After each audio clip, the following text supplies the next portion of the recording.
Boa noite a todos. Que a paz de Jesus esteja e permaneça conosco agora e sempre. Está conseguindo chegar? Claro. Por causa da filmagem, aquela escura fica muito mais. Vamos trabalhar os dois juntos. Legal. Vamos falar hoje de um assunto, de um tema bastante importante. Acho que eu estou na frente, né? Eu vou dar uma esticadinha no pescoço. Esse assunto, ele nos ajudou a chegar aqui nesse momento. Esse assunto, esse tema, ele nos ajuda a levantar da cama todo dia de manhã. Esse tema, ele está presente em tudo aquilo que a gente faz durante o dia. É a fé. Mas dentro de uma casa espírita, nós temos que ver que a fé que nós falamos não é aquela fé cega, que a gente acredita sem saber no que está acreditando. Nós sabemos no que nós estamos acreditando. E se não sabemos ainda, nós temos condições de aprender. Nós temos condições de estudar, de ler, de perguntar. Nós temos como entender a fé. E a fé, como nos disse Kardec, ela é inabalável. A partir do momento que ela pode ser confrontada com a razão em qualquer momento e em qualquer época e ainda permanecer firme. Qualquer coisa diferente disto não é fé. E como nós vamos buscar hoje refletir, nós temos vários tipos delas dentro de nós. E certamente nós vamos conseguir identificar vários tipos delas em nós. E vamos saber exatamente aquilo que nós temos que fazer para que essa fé aumente. E para que essa fé nos sustente dia após dia. Porque senão, o que seríamos nós sem fé? Deixa eu perguntar para vocês uma coisa. Alguém aqui não tem fé? Todos têm? Todos sabem o tipo de fé que tem? Como ela se processa dentro de nós? Hoje, na hora do almoço, eu fiz uma brincadeira com a minha esposa. Eu falei assim, alguém já viajou de avião aqui? Já. Quando a gente entra num avião, a gente tem fé em quem? Eu rezo. Mas quando a gente entra no avião, vamos pegar um ônibus da Catarinense, que é mais fácil até. A gente tem fé em quem? No piloto. Vocês já tinham pensado nisso? A gente reza, a gente pede, pelo amor de Deus, que tudo dê certo, que nós consigamos fazer uma decolagem, um voo, um pouso, tudo em tranquilidade, não é assim? Ninguém pede pelo piloto. Ou alguém pede pelo piloto aqui? Nós temos que ter fé no piloto. Porque se for o dia do piloto desencarnar, nós vamos junto. Já pensaram nisso? Se não for o dia dele desencarnar e trabalhar direitinho, ótimo. 99,999% acontece isso. Mas se for o dia dele, vai ser o dia dele e nosso. Já perceberam? A fé, ela tem que ser entendida para ela ter utilidade para a gente. Acreditar por acreditar só nos leva àquela fé cega que a doutrina espírita fala, não processem ela assim. Não ajam desta maneira, que nós vamos acabar sendo enganados por nós mesmos. Nós vamos acreditar em coisas muito difíceis de acontecer. E quando elas não acontecerão, nós nos frustraremos. Vamos pegar uma definição geral sobre fé. É uma opinião de que algo é verdade, sem qualquer tipo de prova ou de critério de verificação, pela absoluta confiança que depositamos nesta ideia ou fonte de transmissão. Logo na parte de baixo, eu trouxe algumas palavras desse texto. E como ela é uma opinião, significa que cada um de nós aqui tem a sua fé, maior ou menor. Então, se a gente pegar ali embaixo naquela frase, talvez não dê para todos verem, mas eu vou falar. Opinião sem prova, pela confiança nessa ideia. Confiar. Se eu chegar para vocês aqui e falar, olha, agora são 7h15 da noite, daqui a 1 hora vai sair o sol, alguém vai acreditar? Espera, mas eu sou um palestrante espírita, vocês têm que acreditar em mim. Mas vem cá, não tem prova, não tem verificação alguma. Como é que você pode falar isso e eu querer que acredite, eu tenha fé em você? Quando a gente faz esse tipo de comparação, a gente percebe que quando a gente propõe algo de fé, essa fé ela vai de encontro àquilo que nós sabemos. Uma pessoa, por exemplo, em estado de doença terminal. Como é que essa pessoa pode falar, alguém chegar para ela e falar, calma, você vai ficar bom? É muito difícil. Mas a gente pode dar um pouco de conforto para essa pessoa naqueles momentos. E talvez aí seja a fé de não fazer a pessoa sofrer. Mas alguém pode falar em sã consciência, não, essa pessoa vai se curar e levantar? A razão choca com a fé. E a gente começa então a duvidar dela quando ela não está muito bem amparada. E nesse momento é extremamente importante nós usarmos de todos os recursos que tivermos para poder cada vez mais sedimentá-la, fortalecê-la. E como eu falei no começo, é ela que nos faz levantar da cama todos os dias. Alguém já pensou em imaginar chegar um dia da manhã e não ter fé para sair da cama? Vai ser muito difícil. Mas nós vamos ter que entender que fé é esta. Nós podemos imaginar 3 tipos a princípio de fé. Tem gente que fala de muito mais, tem gente que fala de apenas 2, assim por diante. Vamos pegar em 3 para nós direcionarmos conforme o entendimento da doutrina espírita. Acho que fica um pouquinho mais fácil, né? Primeira delas, crença. É a gente apenas crer. Nós vamos ter 3 tipos de crença que nós lidamos com eles desde quando a gente nasceu. E que a gente passa isso sucessivamente para as próximas gerações. Probabilidade. É uma coisa mais clara para a gente. E no final, a confiança. Quando a gente fala de crença pura e simplesmente, uma delas que a gente depara logo de imediato é a crença hereditária. E essa crença hereditária ela vem das nossas famílias. E as nossas famílias nos ensinam os principais valores que nós vamos carregar para toda a nossa vida. Bons e às vezes não tão bons. Por isso que é importante nós fazermos um trabalho de evangelização de crianças. Quando as crianças são evangelizadas, elas adquirem valores que vão acompanhá-las a vida toda. Isso vai ser de inestimável valor para elas em todas as situações. Se algum de nós teve aqueles bons conselhos quando era pequenininho, hoje certamente lembra-se deles e pratica-os, o que é mais importante.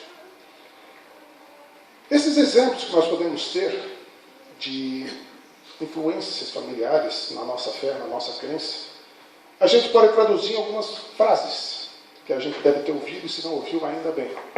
Como? Você não faz nada certo. Alguém já falou ou já ouviu isso? Choca. Você deixa tudo pela metade. Às vezes a gente pega aquele filho de 14, 15 anos, que é extremamente educado, cuidadoso, comportadinho, e deixa tudo daquele jeito lá, a gente vai e fala com aquilo com uma tremenda de uma certeza. E a gente está criando nele a fé que ele realmente não consegue completar nada. Ou então você nunca vai conseguir ser alguém. Ou tem que seguir o exemplo do seu irmão, comparativo. Quando a gente tem esses exemplos, esses modelos vindo dentro da nossa própria casa, essas lembranças, elas tendem a nos acompanhar para sempre. E essa crença que nós temos nessas palavras, elas ficam guardadinhas lá no nosso mais profundo pensamento. E quando nós nos deparamos, enquanto adultos, com qualquer uma das situações parecidas com essa, isso vem à tona e nos complica bastante a vida. Outro tipo de crença que nós podemos ter são as crenças sociais. Hoje em dia, inclusive, as crenças sociais têm um nome, não tem mesmo? A gente vai montar um nome estrangeiro para ela. Fake news. As tais fake news, elas chegam para nós pela mídia ou pela sociedade. E nos criam, sim, crenças. Exemplos. O mundo pode ser perigoso, os ricos são mais felizes, você só será aceito se for magro. Ainda bem que eu não acreditei muito nessa última, e conseguir superá-la. Mas é uma coisa que a gente ouve, né? Aqueles padrões de beleza que a gente defronta dia após dia. E um outro tipo de crença também são aquelas crenças pessoais. Essa que nos interessa um pouco mais. Porque essas crenças pessoais, elas são crenças que nós herdamos. Elas são de origem hereditária e são confirmadas pelas nossas experiências. Aí a gente já consegue ver um pouquinho do espírito. Quando o espírito traz algumas tendências, a gente percebe que ele tem algumas crenças que, com a educação, ele consegue melhorá-las ou mudá-las. Essas crenças hereditárias, essas crenças pessoais, elas acabam repercutindo quando a gente tem alguns reveses na vida. Por exemplo, uma demissão do trabalho, ou até uma não boa aproveitação no exame, por exemplo, do Enem. O pessoal que tem lá seus 18, 20 anos, até um pouco menos, quando tem um revés desse, ele busca nessas crenças hereditárias que ele tem, forças para conseguir se levantar.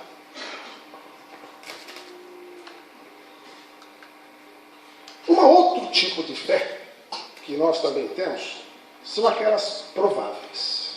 Essa fé provável, essas crenças que nós temos em alguma coisa com grandes possibilidades de acontecer, são aquelas que nos remetem a ter um pensamento mais lógico, mais inteligível, que a gente consegue se apoiar melhor nele. Um exemplo bastante claro disso é jogar na loteria. A probabilidade de nós ganharmos a loteria é alta ou é baixa? E por que a gente joga?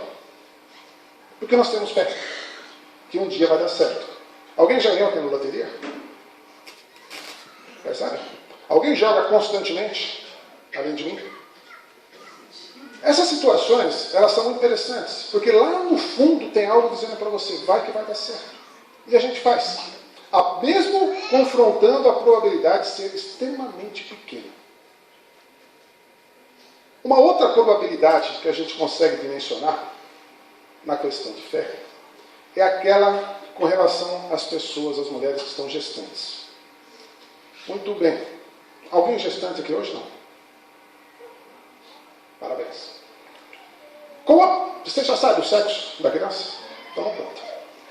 O restante das pessoas que aqui estão acham que é homem ou que é mulher o filho dela. Não fala. Acham que é homem ou que é mulher. Eu vou chutar que é homem. Eu gosto mais de mulher. É assim? Vejam algumas situações em que as pessoas empiricamente chegaram, através da probabilidade, a achar que seria homem. Grandes acidentes naturais, crises humanitárias, jejum do Ramadã, que seria o mês sagrado dos muçulmanos, quando acontece a geração depois desses fatos, geralmente nascem meninas. Por outro lado, mulheres com personalidade dominadora, se for homem, alimento com comidas muito calóricas, ou homens bilionários, não é o meu caso, têm filhos homens. Até que ponto a gente pode acreditar nisso, ter fé nisso? Tem lógica, tem fundamento, tem razão nisso? Não, é fatos empíricos, nada mais. Porém, quando a gente começa a ver a probabilidade de alguma coisa acontecer ou não, a gente começa a duvidar dessa coisa. E a nossa fé duvida junto. A nossa fé começa a vacilar.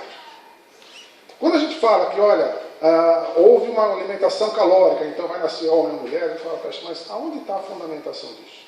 Kardec fala, a fé é inabalável até o momento que ela confronta a razão, a ciência. Se não tem lógica na ciência, é para a gente duvidar. E essa dúvida, ela é encontrada numa das obras de Chico Xavier, psicografia de André Luiz, chamada Missionários da Luz. E é uma obra magnífica. Que a gente pega justamente essa questão de nascer homem ou mulher e põe ela totalmente de lado. Quando o Espírito fala, a modelagem fetal e o desenvolvimento do embrião obedecem a leis físicas naturais, qual ocorre na organização de formas em outros reinos da natureza. Totalmente natural. Mas, em todos esses fenômenos, os ascendentes de cooperação espiritual coexistem com as leis. Então, quando a gente pensar que uma criança pode nascer homem ou mulher, não é ao acaso. Existe todo um planejamento, toda uma razão que vai conduzir a ser homem ou mulher. Se nós não o conhecemos, o plano espiritual o conhece. E para quem já leu esta obra, sabe que todo o processo de reencarne daquele espírito tratado nesta obra é tratado pelo plano espiritual como algo de extrema importância, minuciosamente, afastando totalmente a questão provável de dar errado. Tudo ali é pensado. Há possibilidade de dar errado? Sim, mas é extremamente pequena. Porque quando a gente consegue fazer a nossa fé ser amparada pelo planejamento, pela estruturação de algo, essa fé tende a aumentar. Mas o que nos interessa mesmo, dentro do quesito fé, dentro da doutrina espírita, é a confiança. Confiança. O Evangelho segundo o Espiritismo nos fala categoricamente que fé é você confiar que algo vai acontecer. Quando a gente joga na loteria, a gente acha que não está confiando muito. Tanto é que aquele dinheirinho que a gente sabe que não vai fazer falta. Mas quando você tem fé em algo, quando você realmente acredita em algo, você tem que ter confiança naquele algo. E confiar significa, eu vou sair de casa hoje para ir no centro espírita e eu vou conseguir fazer isso. Confiar significa você levantar de manhã e falar, hoje eu vou trabalhar e vou fazer um bom trabalho e conseguir fazer isso, se dedicar para isso. Confiar significa, eu estou com essa dificuldade e eu confio que eu vou conseguir superá-la. Confiar significa você chegar numa dificuldade e ter ali um obstáculo muito grande para ser superado, pedir a Deus que lhe ajude. Isso é confiar que Ele vai te ajudar por teu merecimento. Quando a gente pede coisas do nosso pouco merecimento, a gente mesmo não confia que aquilo vai acontecer. Ah, mas será que Deus pode ser bonzinho comigo? Deus é bonzinho com todos nós. Com todos, sem exceção. Porém, Deus também é justo. E bom, porque Ele fala para a gente, olha, eu estou ouvindo a tua prece. Eu sei que você tem fé em mim, só que você não tem merecimento para receber isso. Então por que você deposita fé em algo que você mesmo acha que é difícil de acontecer? Quando a gente fala de casos de doença, tem isso. Às vezes nós estamos com um problema de saúde muito sério, mas a gente não muda os nossos hábitos. E pede, Deus, me ajude, por favor. Eu falo, ajude você primeiro. Faz a sua parte primeiro, que eu estou fazendo a minha. A dificuldade nossa é que nós não fazemos muito bem a nossa parte e pedimos que Deus faça a dele e a nossa também. Não há fé que sustente isso. Não dá.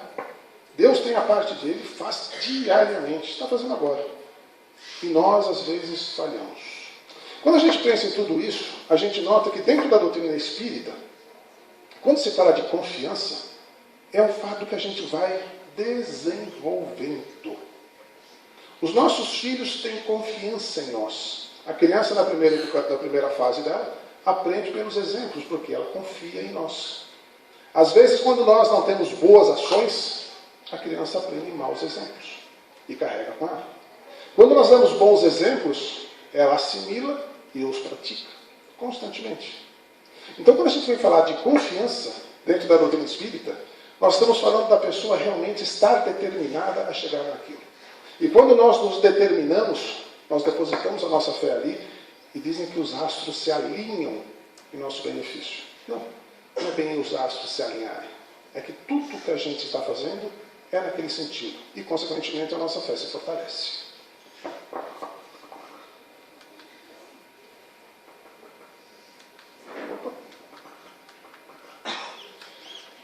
Vamos falar um pouquinho a respeito da fé que traz para nós algumas certezas ou incertezas. Vocês já ouviram falar do efeito placebo? Sabem o que é placebo? É aquela medicação que não é medicação. E é muito interessante quando ela começa a ser aplicada, o nosso corpo vai reagir. Teve o caso de uma mãe que, quando grávida, queriam provar que aquela criança já conseguia sentir as reações dela. E o médico falou para ela, olha, a sua criança não está bem de saúde. Alterou-se de tal maneira o estado físico dela, que a criança sentiu na hora alteração do batimento cardíaco e tudo mais. Quando a gente fala de efeito placebo, é uma expectativa de algo acontecer. No caso positivo, até de um tratamento pode nos fazer bem, sendo capaz de provocar mudanças fisiológicas em nosso próprio corpo. O efeito placebo ele pode ter assim, olha, você está doente, eu vou te dar uma medicação. E essa medicação depende 50% de você de fazer um bom efeito. a gente fala, poxa, ela não pode corresponder a 100%, então eu vou tomar ela já. Não. Uma boa parte do sucesso dela em nosso organismo depende de nós. E a gente começa então a entender que mesmo a medicação, quando ela é ministrada até em doses mais elevadas, ela precisa que nós acreditemos que aquilo vai dar certo. Acho que pifou. Consegue?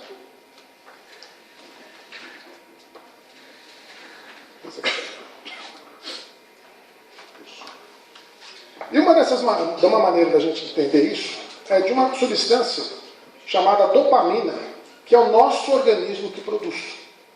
Ele é tido como um neurotransmissor que atua sempre na nossa condição de ter prazer. Quando nós estamos bem, nosso organismo produz esse neurotransmissor e a gente acaba tendo picos de alegria, de felicidade, de prazer, de satisfação. A medicação que consegue suprir isso em nós, mas não é nada bom, porque o próprio organismo depois tenta reequilibrar a nós. Essa dopamina, ela é produzida dentro do nosso cérebro. E já conseguiram ver através de experimentos científicos que ela consegue ter topos e também consegue ter fundos. E conseguiram aliar isso a algumas condições que a gente vive. Por exemplo, ela atuando na regulação motora dos movimentos voluntários da pessoa, se ela cai, nós podemos perder esses movimentos. É a doença chamada Parkinson, que acaba tendo como consequência da queda dessa dopamina.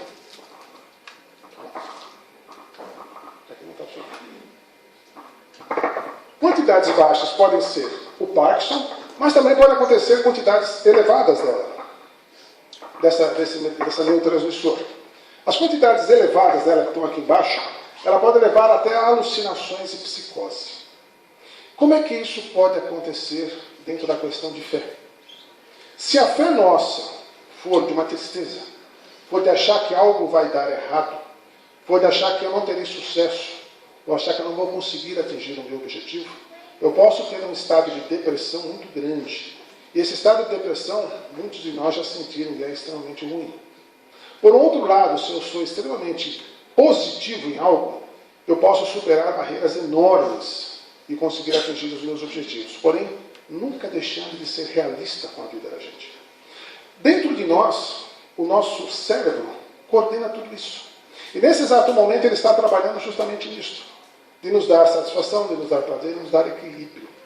Mesmo que a gente não esteja pensando nisso agora. Se a gente colocar uma situação em que nos traga alegria, nos traga felicidade, o nosso cérebro automaticamente se torna feliz. E produz isso e nós nos sentimos bem. Por um lado, se isso acontecer ao contrário, também isso pode gerar situações de tristeza. O poder que isso tem dentro de nós é incrível. Mas, afinal de contas, o que nos estimula a fazer isso?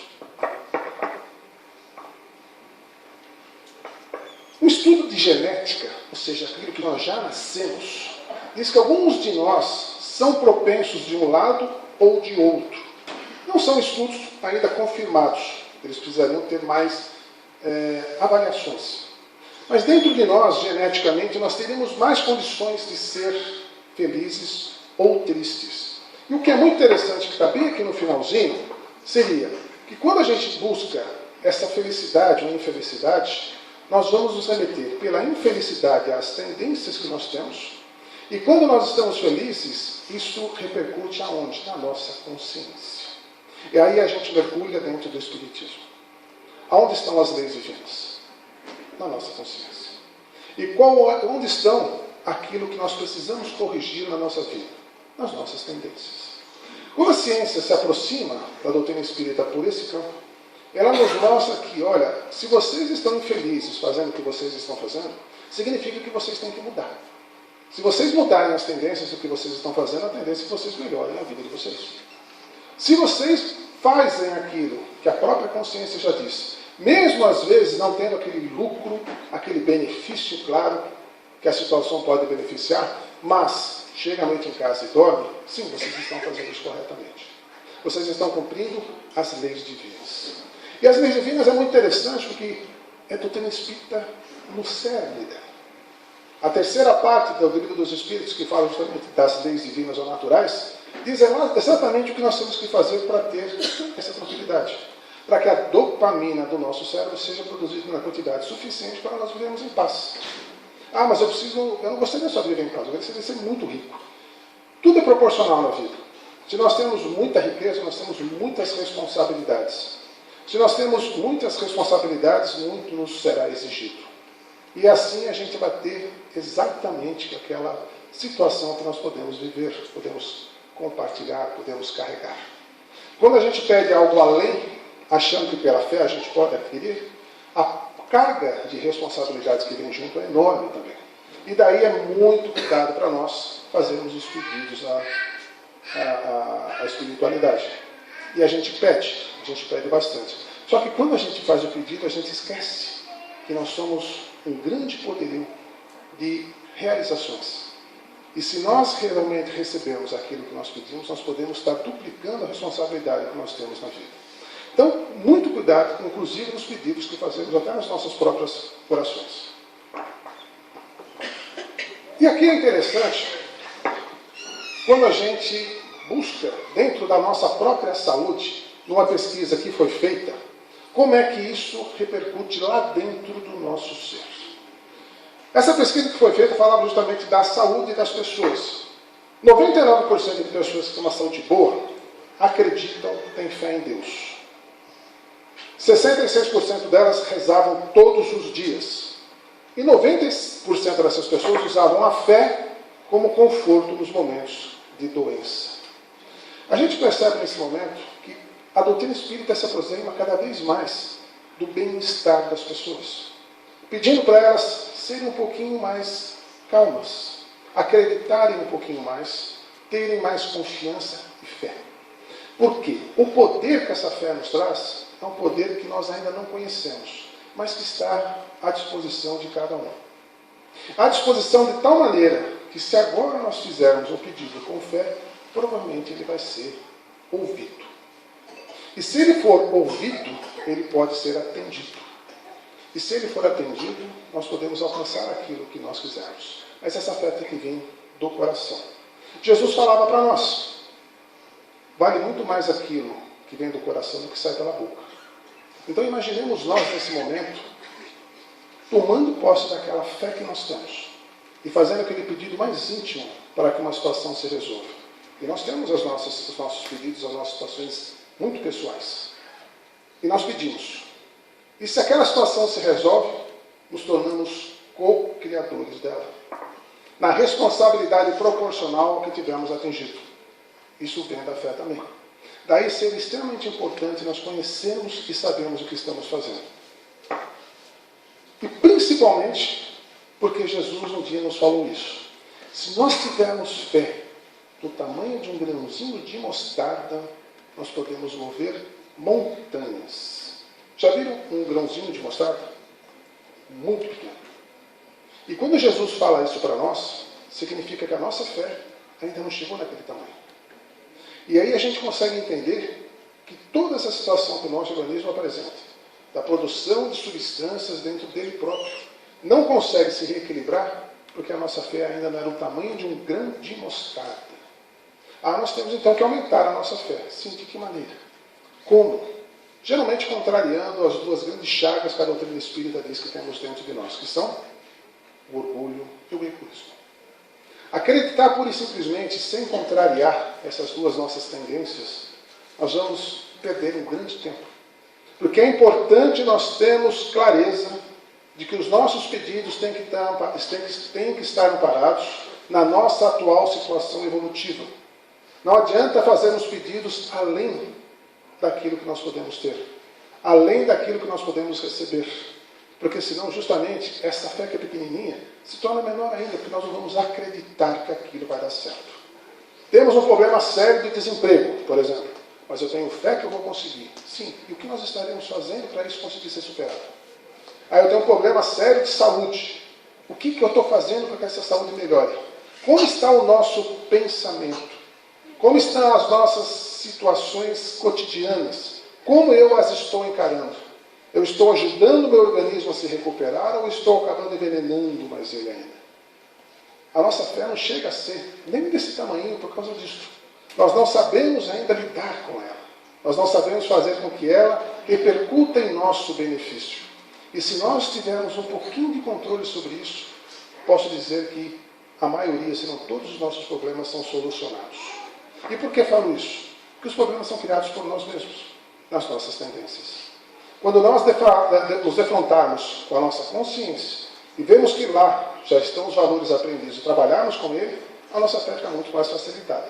Porque senão, vejamos,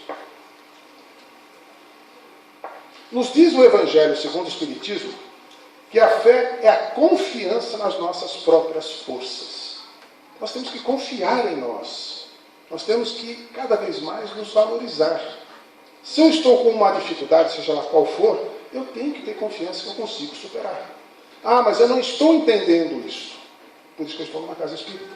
A casa espírita, como o nosso irmão falou no início, o atendimento fraterno é para nos ajudar a entender toda essa situação. No momento entenderemos uma parte. Partiremos para os estudos, para essas leituras. No segundo momento, começaremos a debater aquilo que aprendemos. Começaremos então a criar situações que possam nos ajudar no esclarecimento. E cada vez mais que o espírito se esclarece, ele consegue ter a confiança nas próprias forças. E nada, quando a gente faz com confiança em nós mesmos, consegue ser um obstáculo suficiente para nos impedir. Seja lá o que for. E eu acredito que todos já devem ter passado por uma situação dessa. Quando acreditou em si, quando foi atrás da situação e superou, ao chegar à noite em casa, olhou e viu assim, poxa, eu consigo fazer isso. Como eu consegui? Viu as próprias forças em ação. Será que todo esse poderio está dentro de nós? Será que isso nós não conseguimos mudar porque a nossa fé ainda é do tamanho menor do que um grão de mostarda? Mas será que essa nossa fé aumentar um pouquinho só, nós vamos conseguir superar as dificuldades que estão nas mentes de cada um de nós agora? Sejam elas quais forem.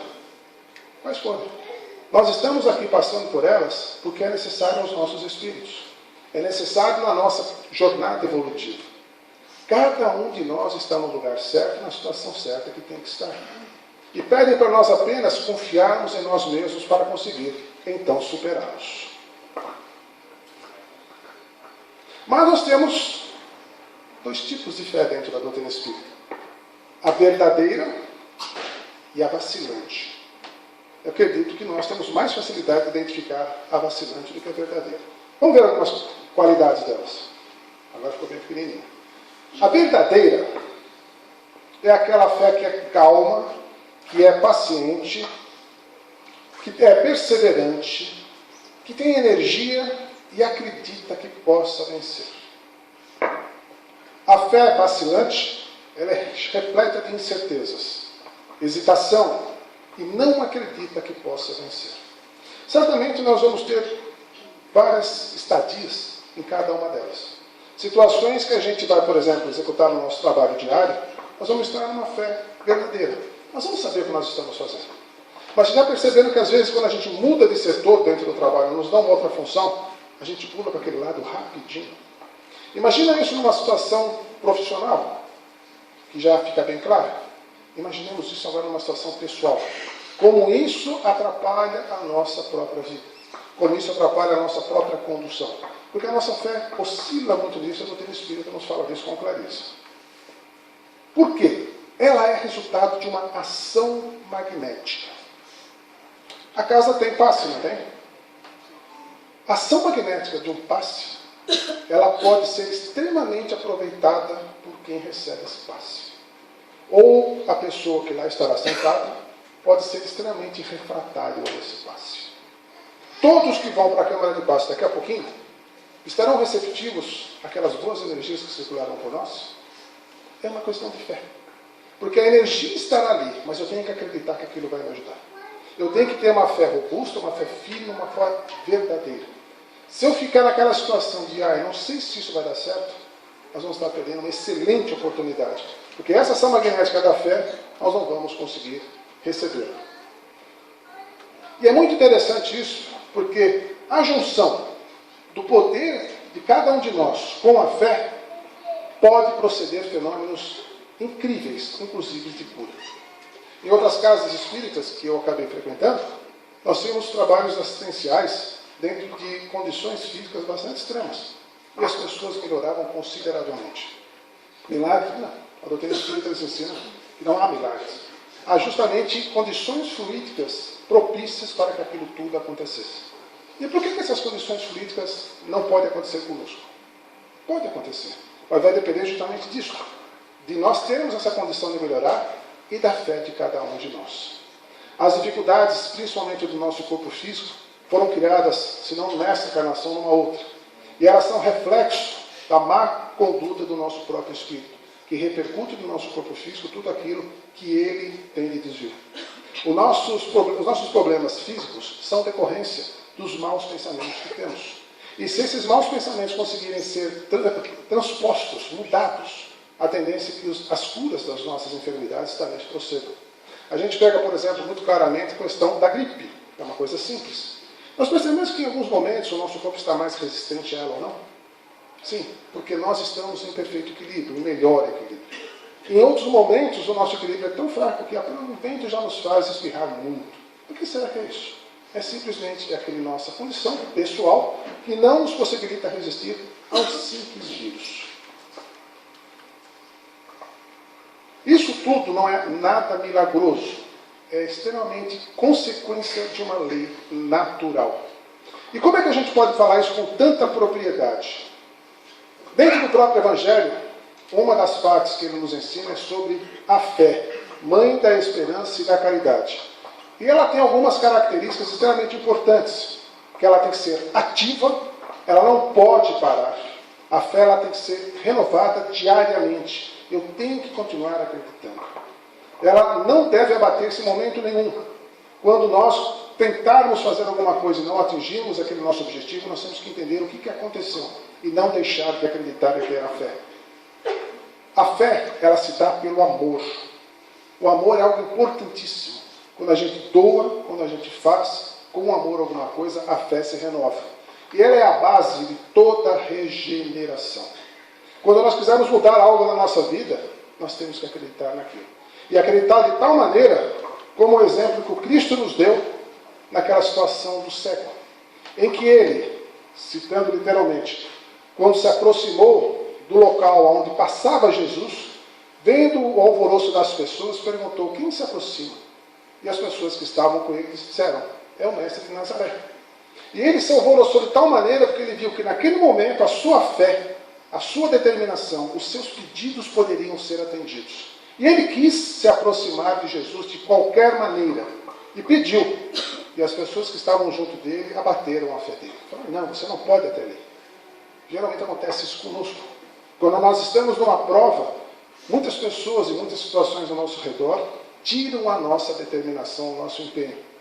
Mas a gente teria que fazer como fez esse exemplo do Evangelho. E ele perseverou, falou: eu quero chegar até lá. Jesus, ao sentir aquela determinação de fé, pede para que as pessoas tragam esse ser cego, no caso, até ele. E perguntou a ele: o que você quer de mim? E ele foi extremamente objetivo: eu quero voltar a enxergar. A gente pode fazer uma analogia de voltar a enxergar apenas pelo lado físico da situação. Ele era cego e voltou a ver. Mas a gente pode fazer também uma analogia onde nós nos encaixaremos plenamente. Quando nós pedimos ao Mestre Jesus para voltarmos a enxergar as verdades, as situações boas da nossa vida, tudo aquilo que está nos sendo oferecido para a nossa evolução, Jesus pode proceder como procedeu com essa pessoa dentro do Evangelho. E chegar para nós e nos abrir os olhos para muitas coisas que nós estamos vivendo. E mostrar para nós o lado bom dessas coisas. Que cada uma delas pode nos ensinar lições extremamente importantes. Que nós não podemos deixar de lado, sob o risco de termos que voltar a elas de uma maneira diferente, talvez pior do que estamos vivendo hoje. Podemos reclamar de tudo, mas nunca reclamar das oportunidades que nos são dadas. Como foi dada a oportunidade para esta pessoa ao defrontar-se, ao encontrar Jesus na sua caminhada. Ali estava sendo dada a oportunidade por Deus. E a pessoa a aproveitou, mesmo antes de todas as dificuldades. E ao aproximar-se do Cristo, e fazer um pedido bastante simples: quero voltar a enxergar. Imediatamente Jesus lhe falou: então recupera a tua visão. Naquele momento o Mestre fez uma outra afirmativa: a tua fé te salvou. A nossa fé nos salvará. A nossa fé nos será suficiente para superarmos todos os obstáculos.